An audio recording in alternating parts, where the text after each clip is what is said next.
u o'rmonzorliqda yakka yegona yashaydi ekan. Keyincha u yolg'iz yashayverishdan zerikibdi-da, o'ziga bir do'st topmoqchi bo'ldi. Biroq u topmoqchi bo'lgan do'stining dunyoda hech nimadan qo'rqmaydigan botir bo'lishini orzu qiladi ekan.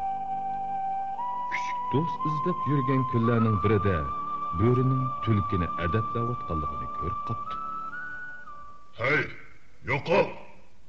Mening tavalligimga qadam bosishga qandoq petinding? Xafa bo'lmasizlar, bo'ri janoblar. Ov qilishidan bo'lib ketib, tinib kelib qoptiman. Ov qilaymish.